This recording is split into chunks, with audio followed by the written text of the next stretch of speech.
morning, gentlemen. Good morning. How are you? Good. How are you? Good morning. There's former Illinois House Speaker Michael Madigan. They're not paid enough. And Mike McClain telling reporter Jim Talamonti he's not getting paid enough to wait outside to watch both of them come in to the federal court each and every day. Jim Talamonti joins us now to give us the latest of what's happening in the federal court up in Chicago. Jim, obviously, you've just been inundated with audio and video clips that are being aired. But first, before we talk about the latest, I mean, it seems that Madigan and McClain are more and more kind of, giving you a smile, giving you a wave. What's going on They've been there? cheery. Yeah, I don't know. I haven't. Maybe I think they were first, especially McClain. You could tell was very a little nervous approaching cameras. Kind of wanted to avoid it if possible. But now he sees, especially me, every day. There are a few other photographers who are semi-regulars from some of the TV stations and at least one of the newspapers. But there are many days too when it's only me. And so McClain's gotten pretty comfortable now, and he knows I'm not gonna, he can't, talk about the case, of course, but he knows I'm not gonna fire, ask him about lobbyist connections in Quincy or anything like that. At least not yet.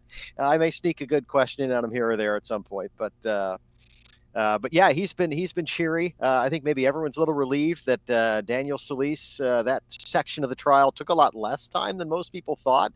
And then as for Madigan, most mornings he's been relatively cheery, and whether he means it or not, I don't know, but he'll say good morning, good to see you. And so you don't get any more out of him than that, at least not so far. But but clearly a lot's going on in the courtroom. Even though Madigan and McClain aren't expected to testify, I don't think there's been any indication of that. Their voices have been heard clearly in these undercover phone calls and videos that the jury has been shown. Obviously, the Daniel Solis testimony, pretty impactful, especially with audio and video of Solis telling Madigan, "I'm going to continue to do things for you." I'm going to, almost hinting directly at a quid pro quo, if not saying it directly, while he was on the phone with Madigan and getting chastised later in person. But Solis is done. That testimony's done. That happened earlier this week. We've got some other big things that are that have happened over the past week, including a former chief of staff, Jessica Basham, testifying as well. That was pretty compelling.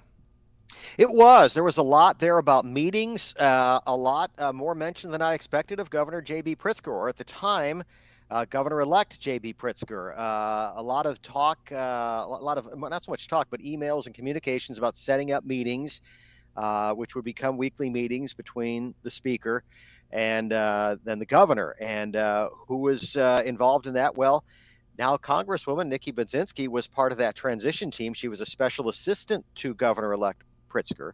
And so some of these communications involved her. And thus, that leads us to Monday, when after Nancy Kimmy is done, the consultant, a lobbyist who testified yesterday, Thursday, which we expect her to finish fairly quickly, Nikki Budzinski is set to take the stand Monday morning for what we expect to be a brief day. But yeah, with Jessica Basham, lots of communications involving meetings and those kinds of things. She wasn't Madigan's chief of staff for that long. It was 2 or 3 years, if that. Yeah, but, she became chief of staff for Madigan after Tim Mapes was let go when Tim Mapes had harassment allegations thrown his way. Tim Mapes was Madigan's longtime chief of staff, but he had a dual role, as Madigan had a dual role, working for the Democratic Party of Illinois.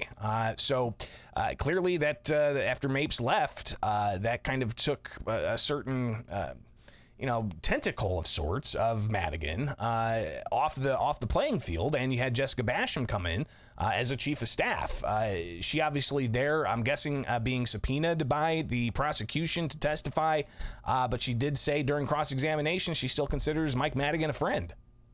Yes, very much so. And you could see there wasn't any apparent, Madigan has given the glare to some people who come in, but not to Jessica Basham that I saw. It seemed to be very amicable. Even Nancy Kimmy seemed to be very amicable toward McClain, even though Nancy Kimmy was a Republican. She was chief of staff for Judy Barr Topinka, both when Judy was treasurer and comptroller and was part of Governor Rauner's transition team. and at times part of his administration. So, interesting. There are, it's not, you have these men accused of all these things, but they had a lot of friendships in addition to, as you said, tentacles everywhere politically. There were a lot of friendships formed over the course of these decades that they were involved in all of these different things. And so yes, with Jessica Basham, it was friendly, and she wasn't the political operative that Mapes was. She went out of her way to say, I didn't do any direct work for the Democratic Party of Illinois. I was, I didn't, that wasn't my role. And but she seemed very friendly toward the speaker, though she was called by the government, but in large part to testify and verify these communications. Right. The government just introduced a ton of material. Yeah. And so all these emails, schedules. The handwritten notes showing, the top priorities that Madigan was going to talk with Pritzker about, progressive income tax, sports betting, gun safety, a variety of other things that they laid out in their agenda, so to speak. But also, this whole thing is kind of lifting the veil of what it's like going from, a Democrat speaker who had 4 years with a Republican governor, and we're seeing the curtain lifted on what it was like in a transition from a Republican governor to a Democrat governor with a very powerful House Speaker there at the helm. Finally here, Jim, when we talk about these cases and when you're in the courtroom and you're reporting on these cases, a lot of names, a lot of instances, a lot of locations. If you could remove all of that and just distill down so far what you've heard federal prosecutors' case is against Madigan here. Well, I think actually, even though Solis was that was the juicy stuff, right? We've heard a lot, even yesterday on these recordings with Nancy Kimmy, the Chinatown parcel. But to me, the ComEd stuff to me is still the most impactful here, and still the most. If you had to, I'm not on the jury, but if I had to say right now, where could Madigan and McClain be in the most trouble? I think it's the ComEd stuff. 23 counts. Will the government be able to nail them on all of them? A lot of doubt, I think, still, even though we're nearing the end of the government's presentation.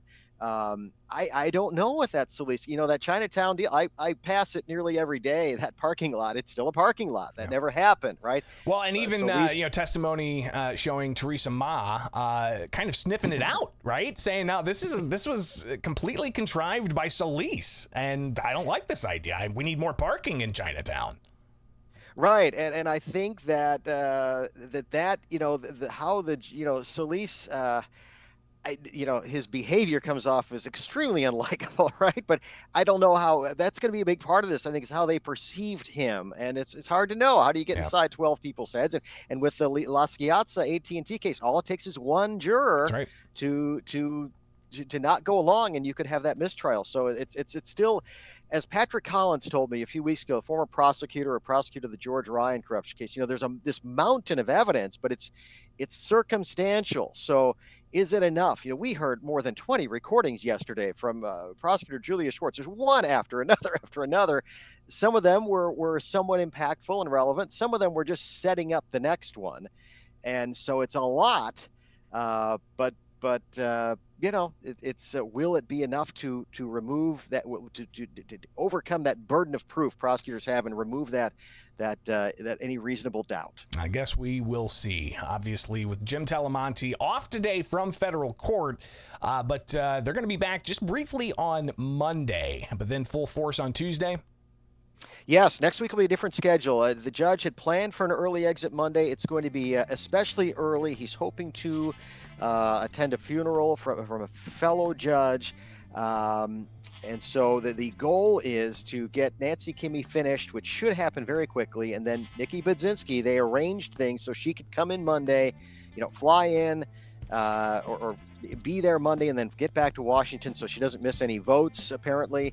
That was the talk among the attorneys. So they're expecting really to be done by 10th. It's going to be like 9 a.m. to 10:30 is the plan. Now the judge said, if I have to miss this, I will. We can go longer. It's I have to do my job. Yeah. But they they're I think promising Budzinski she won't have to be there too long. And I think this is going to be more to set up again those meetings, that transition stuff between Pritzker and Madigan. Yeah, pretty fascinating. Forward. And then short day, and then no court next Thursday or Friday. So a different week, full days Tuesday, Wednesday.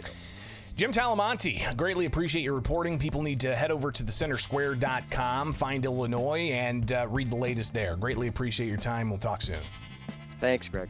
It is Illinois in Focus Daily. Like, subscribe, hit that notification bell. Stay up to date with us each and every weekday morning here with Illinois in Focus Daily.